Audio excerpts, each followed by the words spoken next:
오늘 사사기 9장입니다. 사사기 9장 1절에서부터 6절까지 함께 읽도록 하겠습니다. 사사기 9장 1절에서 6절입니다. 함께 읽습니다. 여룻바알의 아들 아비멜렉이 세겜에 가서 그의 어머니 형제에게 이르러 그들과 그의 외조부의 집에 온 가족에게 말하여 이르되 청하노니 너희는 세겜의 모든 사람들의 귀에 말하라. 여룻바알의 아들 70명이 다 너희를 다스림과 한 사람이 너희를 다스림이 어느 것이 너희에게 나으냐.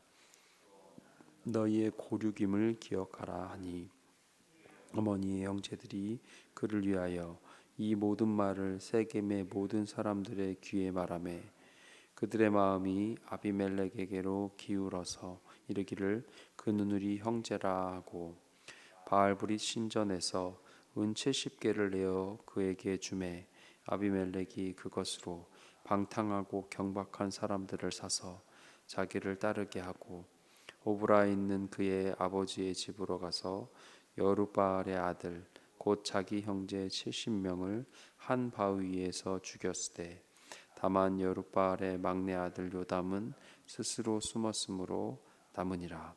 세겜의 모든 사람과 밀로 모든 족속이 모여서 세겜에 있는 상수리 나무 기둥 곁에서 아비멜렉을 왕으로 삼으니라. 아멘. 네, 우리가 사사기를 통해서 아침마다 은혜를 나누고 있습니다. 오늘 사사기 9장입니다. 9장인데요. 사사기 9장의 1절부터 9절까지의 전반부의 내용은 여룻바알의 아들 아비멜렉의 악한 일들이 기록되어 있습니다. 여룻바알은 기드온의 별명으로 사용되는 이름입니다. 아비멜렉이 백성들을 선동하여 자신을 왕으로 추대하게 하는 그 권모와 술수가 기록되어 있습니다.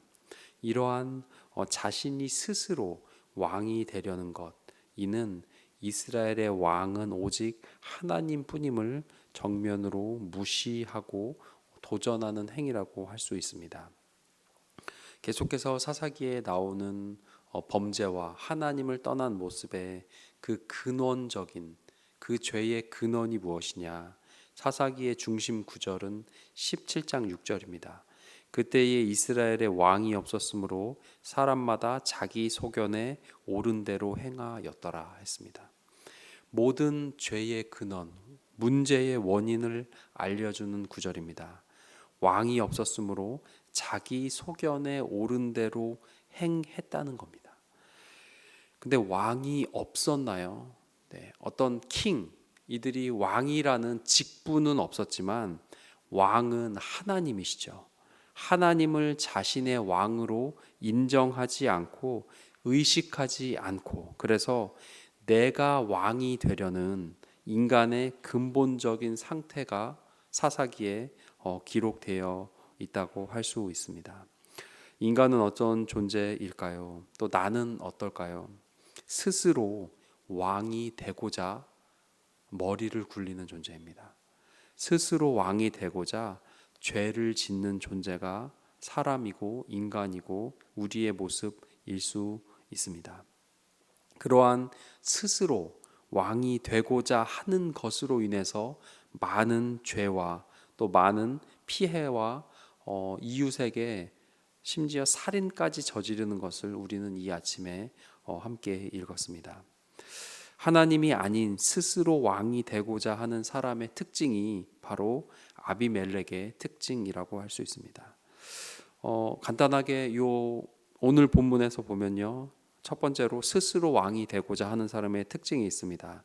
2절에서 3절에 보면 세겜 사람들의 힘을 얻고자 합니다. 정리하면 이겁니다. 스스로 왕이 되고자 하는 자, 하나님이 아닌 사람의 도움을 얻고자 합니다. 이렇게 얘기하죠. 70명을 다스림보다 내가 너희에게 나을 것이다 했습니다. 다른 형제.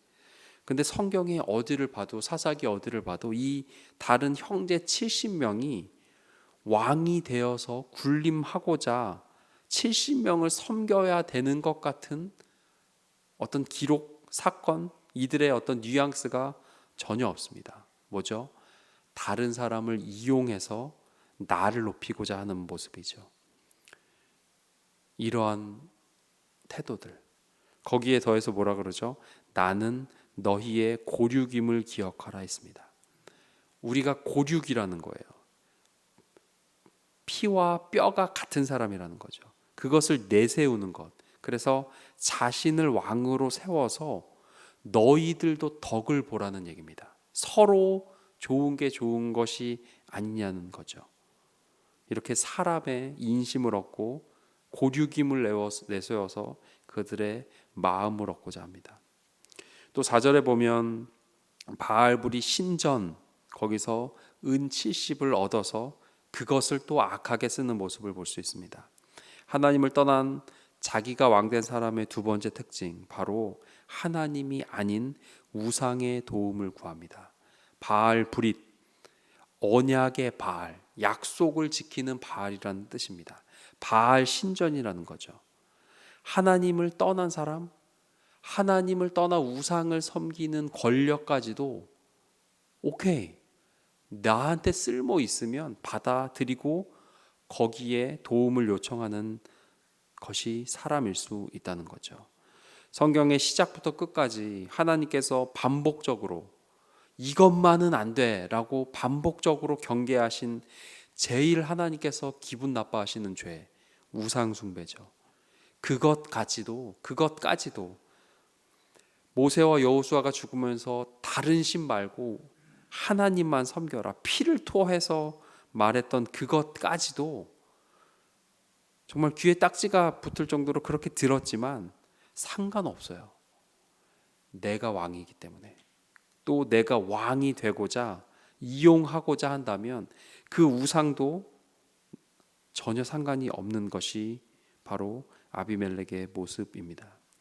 그러한 죄들이 쌓이고 쌓여 5절에 보면 결국 형제를 죽이죠. 자기 형제 70을 죽였을 때 인간이 인간에게 할 수 있는 최악의 범죄, 그 생명까지도 빼앗는 모습을 볼 수 있습니다. 하나님을 떠난 인간의 탐욕을 따라가다 보면 살인까지도, 다른 사람의 생명까지도 중요하지 않다라고 볼 수도 있는 것이 사람이고 인간인 것 같습니다. 성경의 기록에 목적이 있습니다. 이러한 아비멜렉의 죄의 패턴과 흐름, 이것을 이렇게 구체적으로 이 귀한 말씀 가운데 하나님께서 적어 놓으신 건 바로 이러한 죄들을 통해서, 이 사람의 패턴을 통해서 우리가 나를 바라보는 지혜를 얻기를 바라시는 하나님의 모습이라고 할 수 있습니다. 하나님이 아닌 내가 왕이 되고 내 소견에 옳은 대로 살고자 한다면 우리 또한 또 다른 아비멜렉이 될 수도 있는 그런 죄성을 가지고 있는 존재입니다. 나를 봄으로, 성경을 통해서 나를 비춰봄으로, 그래서 날마다 나를 말씀 앞에 수정해가며 내가 왕이 아닌 하나님이 왕된 삶을 살아가는 지혜가 우리에게 있었으면 좋겠습니다. 아비멜렉의 죄를 보며 하나님을 왕으로 섬기지 않는 이 사람들의 모습을 보며 나를 보는 지혜가 있기를 소망합니다. 오늘도 우리의 삶의 일상 가운데 내가 왕이 아닌 하나님이 왕이시고 내 원함이 아닌 하나님의 원함을 모든 것에 그 하나님의 마음을 더듬어 생각하고 판단해 가고 그것을 선택하는 우리 모든 성도님들 되시길 주님의 이름으로 축원합니다. 기도하겠습니다. 우리 함께 기도하실 때 하나님을 나의 주요, 나의 왕으로 섬기지 않을 때 우리도 오늘 성경이 지적하는 죄인의 모습이 될 수 있는 존재들입니다. 주님, 나의 마음이 아닌, 나의 욕망이 아닌 하나님만 섬기게 하여 주시고, 또한 하나하나 삶의 모든 걸음들을, 선택들을 하나님께 묻고 하나님의 마음을 더듬어가며 살아가는 우리들 되게 하여 주시옵소서. 또 그렇게 살 수 있는 힘과 능력도 하나님께서 허락하여 주시옵소서. 함께 기도하겠습니다.